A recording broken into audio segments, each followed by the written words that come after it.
आज हम बात करते हैं केमिस्ट्री के one of the most important concept के बारे में, that is degree of dissociation. इसको एक एग्जांपल से पहले समझते हैं। डीओडी होता क्या है। अगर मेरे पास एक डब्बे में सपोज 10 चॉक्स हैं और 10 चॉक्स में से 4 चॉक टूट गए, तो फिर डिग्री ऑफ डिसोसिएशन उस चॉक के पैकेट का कितना हो जाएगा, 4/10। एक और एग्जांपल सुन लो। अगर मेरे पास 10 पेंसिल्स हैं और 10 पेंसिल्स के पैकेट में से अगर 2 पेंसिल टूट गई, तो फिर डिग्री ऑफ डिसोसिएशन उस पेंसिल बॉक्स का कितना हो जाएगा, 2/10। इसका मतलब ये हुआ डिग्री ऑफ डिसोसिएशन का formula number of moles dissociated upon initial number of moles.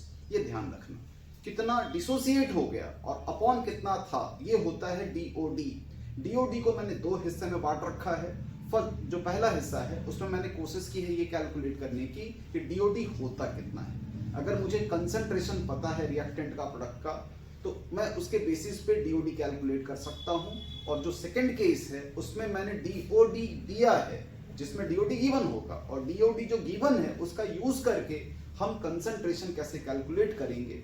तो आइए जरा समझते हैं। डीओडी को हम यूज करते हैं केमिकल इक्विलिब्रियम में as well as ionic equilibrium chapter में।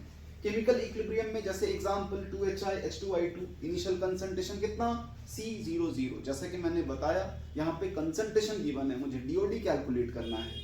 तो at equilibrium suppose concentration Hi का बन जाता है C-2x। ये ध्यान रखना स्टोइकियोमेट्री का, अगर यहाँ 2 है तो 2x आप सबट्रैक्ट करोगे।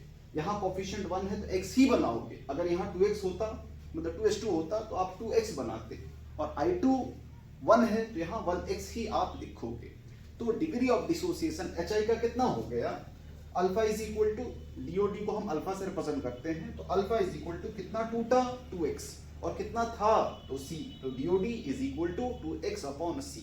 अब मैं अगर एसिटिक एसिड के रेस्पेक्ट में सेम कैलकुलेशन तुम्हें करके दिखाऊं तो क्या मिलेगा, इनिशियल कंसंट्रेशन C00, आप मोल्स भी मान सकते हो, at equilibrium concentration of acetic acid C-x, क्योंकि रिएक्टेंट में जो स्टोइकियोमेट्रिक कोफिशिएंट है वो कितना है, 1 ही है। यहाँ पर भी कोफिशिएंट्स 1 है तो बहुत गलती नहीं होती। मैं कोफिशिएंट चेंज करके भी आपको बता रहा हूँ, जहां बहुत सारे बच्चे मिस्टेक करते हैं। तो होप आप एसिटिक एसिड का भी डीओडी कैलकुलेट कर पाओगे। Alpha is equal to x/c।